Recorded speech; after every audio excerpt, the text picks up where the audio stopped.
angkat tunjuk kita, dia pamer, dia ria, dia pencitraan, saat itu kita sudah jadi Tuhan. Hati-hati.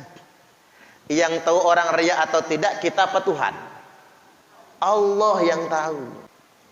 Saya sering menyampaikan begini, lebih baik memamerkan sedekah daripada memamerkan kekayaan. Betul nggak kira-kira? Nggak mesti pamer itu riak loh, Bu. Pamer itu diniatkan syiar. Kita bersedekah nih, lalu kita upload, itu lebih baik daripada memamerkan kekayaan.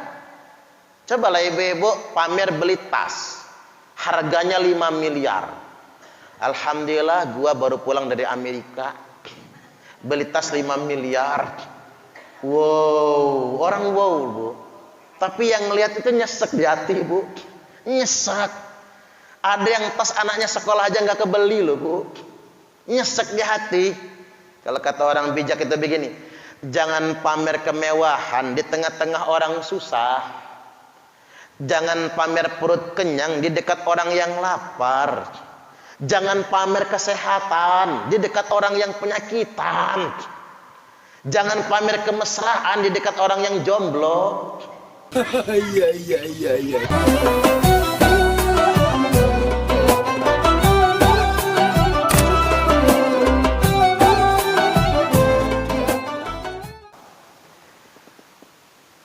Ini tentang bersedekah sirran yang dilakukan dengan cara tersembunyi, wa alaniyatan atau dilakukan dengan cara terang-terangan.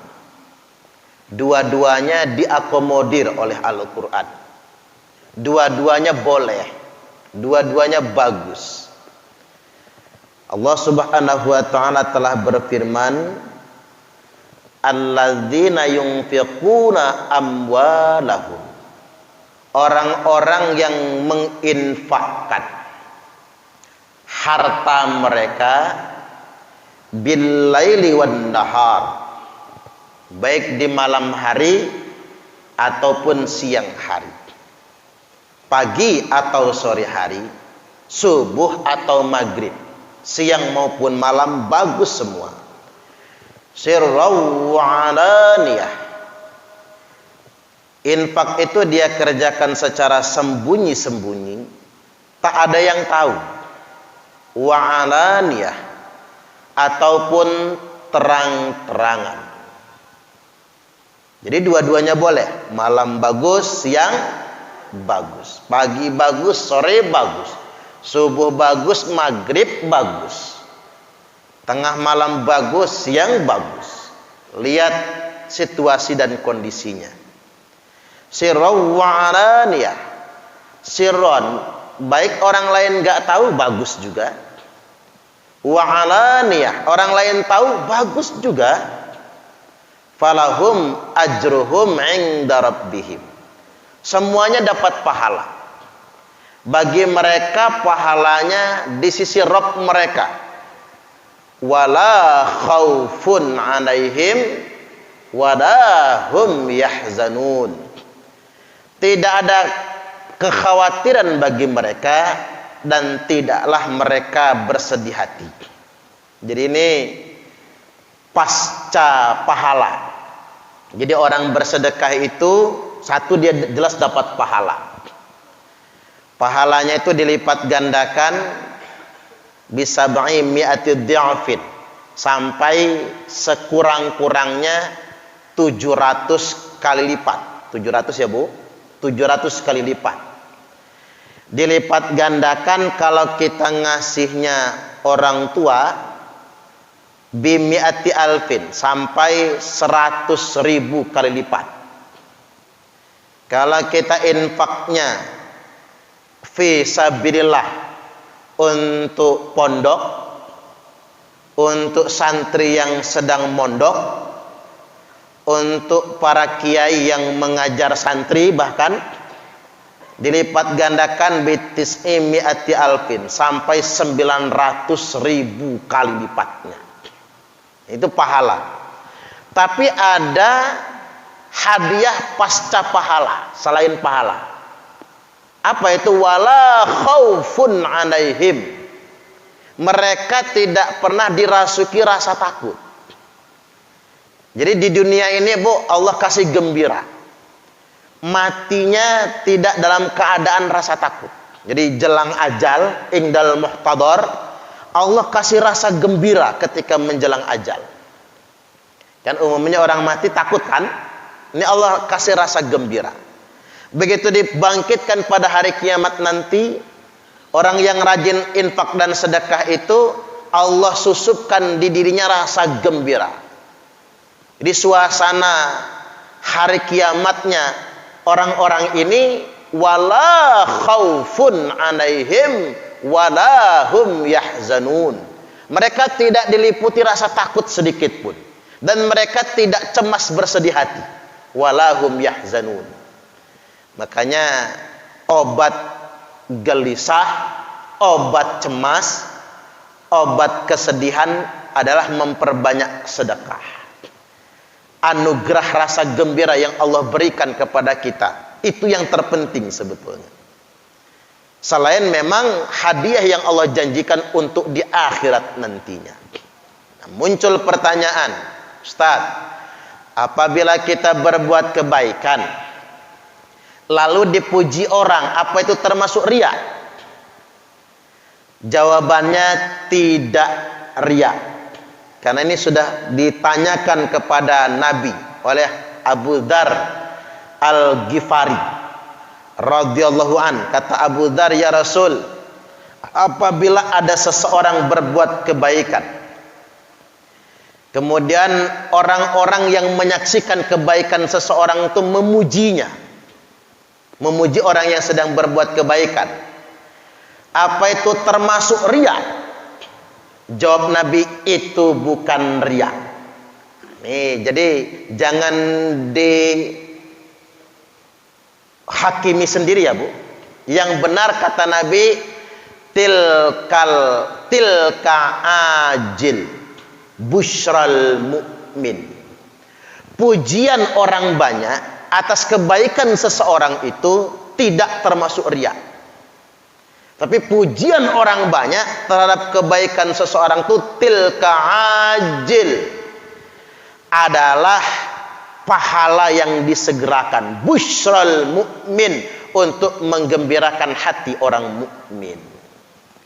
Jadi jangan lantas kemudian kita menghakimi orang, dia mah pamer, dia mah riya. Saat kita angkat tunjuk kita, dia pamer, dia riya, dia pencitraan, saat itu kita sudah jadi Tuhan. Hati-hati. Yang tahu orang riya atau tidak, kita apa Tuhan? Allah yang tahu. Makanya ibu-ibu jangan nunjuk orang, riya dia mah, berarti kita ngaku Tuhan dong. Apa bedanya kita sama Fir'aun kan? Dia nggak boleh kita menghakimi orang lain. Untuk urusan hati itu tidak boleh. Jadi justru Nabi mengatakan itu bukan riya, dan itu tidak sia-sia. Tilka ajil busyral mukmin. Yang demikian itu justru apa bahasa kita itu persekot, DP. Pahala yang disegerakan sebagai persekot. Busyral mukmin, yang tujuannya menggembirakan hati orang beriman. Artinya begini, Bu. Ketika kita melihat orang lain berbuat baik, lalu kita mengapresiasi kebaikannya, itu bukan pendidikan riya, itu bukan penyakit hati. Ketika ada orang yang mengapresiasi kebaikan orang lain, itu adalah cara Allah menggembirakan orang mukmin. Cara Allah itu.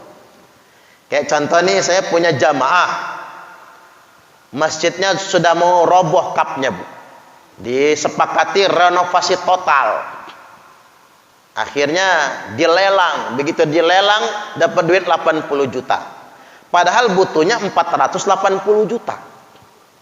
Kalau kata salah satu jamaah, gini saja, kurangnya biar saya. Orang masih diam saja. Orang kira apa kurangnya 400 ribu, ya makanya kurangnya dia saja. Enggak, itu kata dia kurangnya saya saja. Kurangnya kan 400 juta.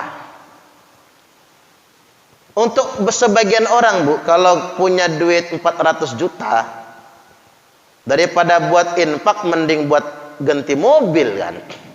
Beli Pajero atau Fortuner. Dia untuk nutupin kekurangan renovasi masjid.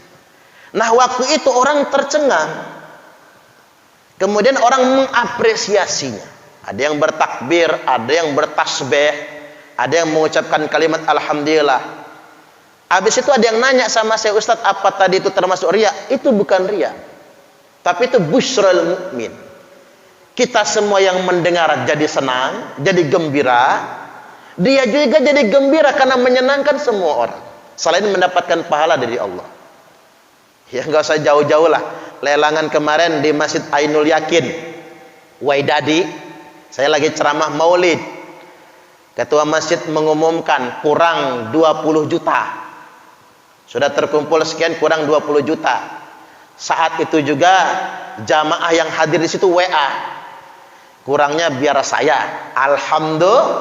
Alhamdulillah. Ketika diumumkan kekurangan 20 juta ini nggak usah dilelang lagi.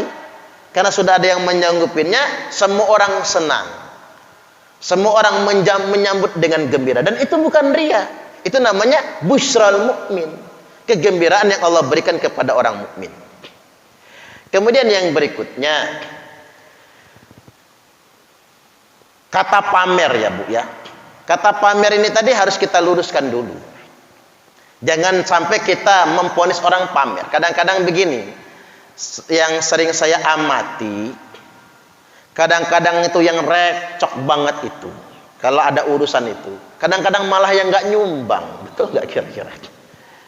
Dia nyumbang enggak pembangunan masjid, tapi dia yang paling cerewet.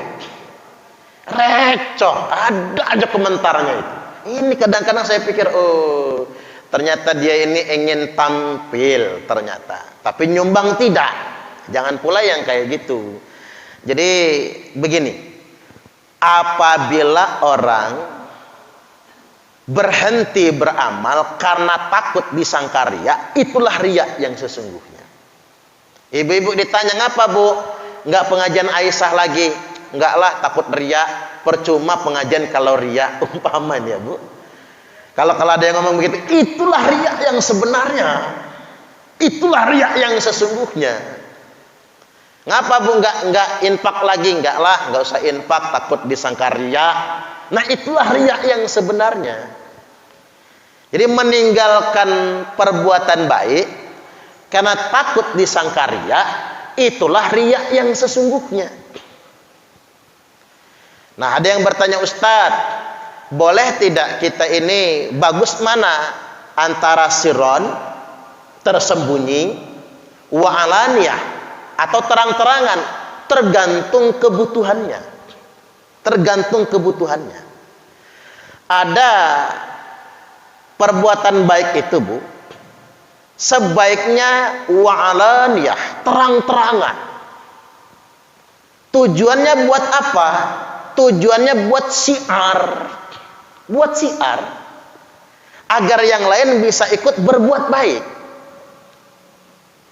Karena begini, saya membandingkan begini. Memviralkan kebaikan itu lebih baik daripada memviralkan keburukan. Ya bayar. Ada yang memviralkan film porno kebaya merah. Saya yang nanya, emang Ustadz nonton? Enggak Bu, saya enggak nonton ya.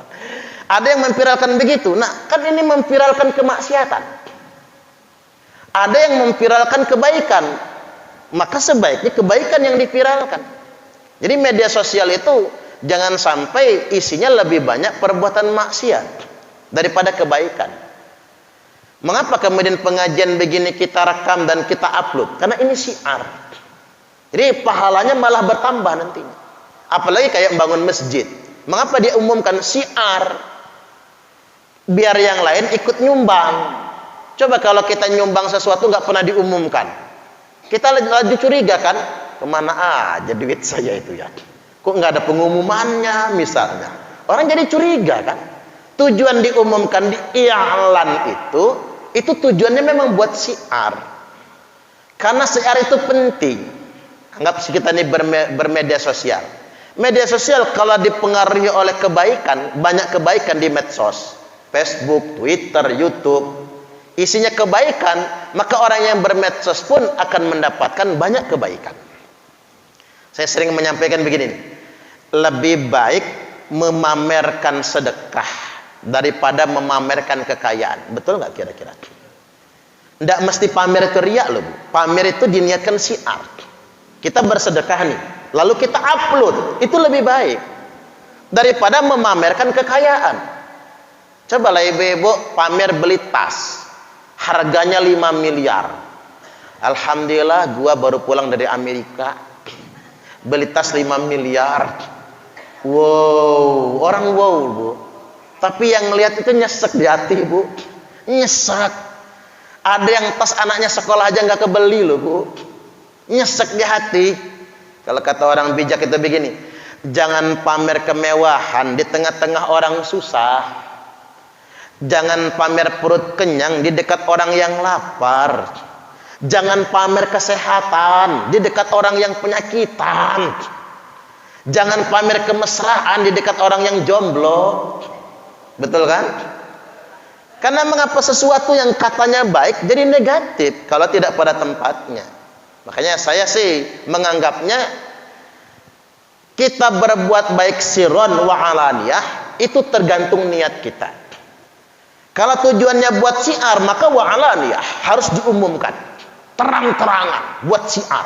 Apalagi zaman sekarang zaman viral-viralan. Daripada memviralkan keburukan, kita lebih baik memviralkan kebaikan. Nah, kadang-kadang sedekah juga bagusnya sirron, tersembunyi. Tapi harus ada sebabnya tersembunyi itu. Kan kalau bahasa hadis begini, warajulun tasaddaqa bi shadaqatin fa akhfaha hatta la ta'lama shimaluhu ma tunfiqu yaminuhu. Seorang laki-laki yang menginfakkan hartanya sampai-sampai tangan kirinya tidak tahu apa yang diinfakkan oleh tangan kanannya. Kadang-kadang begitu. Ada sedekah yang gak boleh ada yang tahu. Ada perbuatan baik yang gak boleh ada yang tahu, kecuali cuma diri kita saja. Itu pun yang tahu mana sedekah yang harus dijaharkan, disirkan atau diumumkan, kita juga sebagai saringannya. Kalau saya nganggapnya begini, Bu, yang hatta la ta'lama shimaluhu ma tunfiqu yaminuhu itu sampai tangan kiri nggak tahu apa yang diinfakkan tangan kanan, itu kan bahasa kiasan. Jangan sampai kayak bapak-bapak Jumatan, begitu kotak amal nyampe di depan dia, begitu tangan kanan mau masukin duit ke kotak amal, tangan kiri nyumput di belakang begini. Ngapa Pak tangan kirinya dikebelakangin? Biar tangan kiri nggak tahu, kata dia, apa yang diinfakin tangan kanan gitu. Itu bukan kayak gitu maksudnya. Maksudnya begini, Bu. Kadang-kadang istri saja tidak perlu tahu apa yang diinfakkan oleh suaminya. Kadang-kadang ada potongan bini yang ngerusak ibadah suami. Begitu lelang pembangunan masjid, suami nyumbang 20 juta. Di rumah ngamuk bininya, dasar laki goblok. Lihat noh, yang lebih kaya dari kita aja nggak segitu nyumbangnya. Nak lo sok-sok kaya, sok-sok dermawan, pamer lo ya. Laki Bu digoblok-goblokin, dicaci maki, dia aja lakinya itu, dimarahin sama bininya. Rusak kan amal suami gara-gara ocehan istrinya. Itu ocehan istri di rumah. Begitu istrinya berangkat ke pengajian Aisyah, lain lagi ngomongnya. Maaf ngomong ya, kalau nggak laki gua nggak selesai di masjid. Lihat tuh laki gua paling gede nyumbangnya. Di rumah dia ngegoblok-goblokin laki, Bu. Di majelis taklim dia nepuk dada. Nah, inilah kadang-kadang mengapa istri tak perlu tahu apa yang diinfakkan oleh suaminya. Tapi ada satu hal yang istri wajib tahu. Wajib tahu. Kalau suaminya nyantuni janda secara rutin tiap bulan. Harus tahu itu. Kalau nggak tahu bahaya nanti. Bulan pertama datang, makasih Pak Haji. Pak Haji perhatian sama kami, ya sama-sama. Pulang Pak Haji. Bulan depan datang lagi, makasih Pak Haji. Pak RT aja nggak peduli sama kami, tapi Pak Haji kok jauh-jauh datang ke sini, ya sama-sama. Bulan ketiga datang lagi, terima kasih Pak Haji, terharu betul kami. Kok ada orang sebaik Pak Haji? Bulan ketiga tuh. Begitu bulan keempat datang lagi, terima kasih Pak Haji. Coba anak saya punya bapak kayak Pak Haji. Nah, jadi tuh barang. Jadi memang ada kategori sedekah yang istri tidak perlu tahu. Tapi ada juga yang wajib tahu.